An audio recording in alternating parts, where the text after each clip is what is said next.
Hey, welcome to another episode of Burning Shiva. This is part 2 in our series on Pharmakeia. This episode is titled Pharmakeia, Fighting Religion with Religion.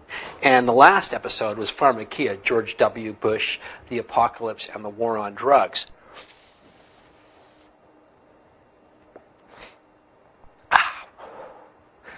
In the last episode, we looked at George W. Bush's evangelical faith and how his belief in the book of Revelation, as well as the belief in the book of Revelation by a number of prominent evangelical ministers who have the ear of the president, how this has influenced both American foreign policy, as with Israel, and the need to fulfill the promise of a completely restored Israel and build the third temple, as well as how this relates to the drug war and how references in the book of Revelation to sorcery, translated from a Greek word, pharmakeia, which has been seen to have connotations of ingesting psychoactive plants for magical purposes, how this has translated into an increased war on drugs and also developed into Bush's faith-based drug treatment program.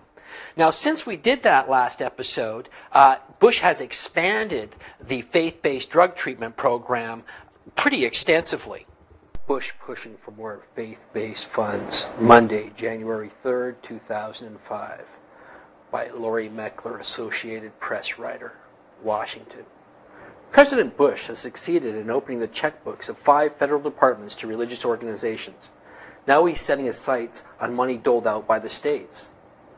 The goal is to persuade the states to funnel more of the federal money for social service programs that they administer to faith-based organizations. Federal regulations now allow federal agencies to directly fund churches and other religious groups. Bush acted alone to rewrite these regulations after failing to persuade Congress to change the law.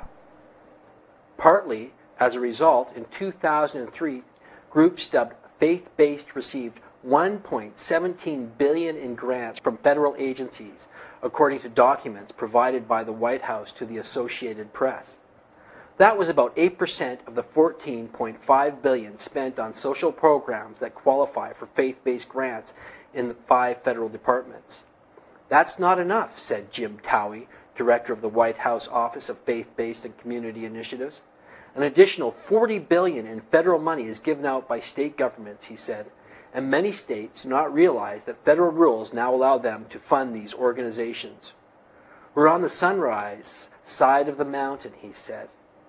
To encourage states, the White House has hosted a series of conferences. Towie has met with state leaders, and Bush has personally lobbied governors. The White House office also is providing states with technical assistance in setting up their own faith-based offices.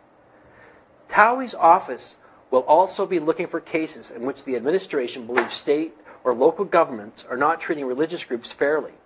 He cited a case last fall where the city council in Janesville, Wisconsin was urged by Americans United for Separation of Church and State, a group that opposes Bush's initiative, not to give the Salvation Army $250,000 to buy a building for a homeless shelter because worship activities would also take place inside. Towie's office told city officials that federal regulations allowed the grant to go forward. When it's brought to our attention that a group's being discriminated against, the federal government's going to weigh in, he said. The coming year will also see a new $100 million drug treatment program get up and running, which allows addicts to use their government money to seek treatment from religious groups. States were initially slow to warm to the Bush initiative, an independent 2003 study of state efforts to contract with faith-based groups found little activity. That was partly because states did not see a need to target religious groups, and partly because their budgets were so tight that there was little room for new contractors, said Richard Nathan, director of the Rockefeller Institute of State University of New York and Alabama. For the most part, the response has been muted, concluded the 2003 study. But within the past 6 months, Nathan said, the states have been showing more interest, with more governors appointing liaisons to the religious community and announcing policies that make it clear that the state will consider their applications for funding. By Towie's count, there are now 21 governors, including many Democrats, who have set up their own faith-based offices.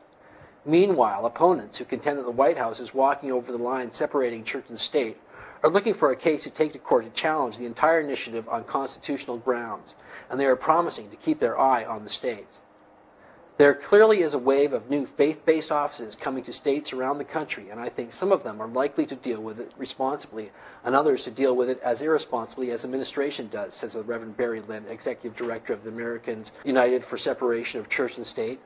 Also advancing Bush's initiative, a drug treatment program that is just getting underway called Access to Recovery. It gives drug users vouchers to take to any organization they choose, including those that rely on a religious conversion to break the addiction. Because the program uses vouchers, it can legally fund explicitly religious activity. Many people have overcome addiction through faith transformation, Towie said. Counselors in these programs won't have to meet the same medical standards that drug treatment counselors typically must, he said. There are going to be standards in place, but also in addition to science, some faith. That's what worries people like Lynn. Some of them are not qualified to do this work, he said, particularly in areas where medical expertise is needed, but is no longer apparently necessary.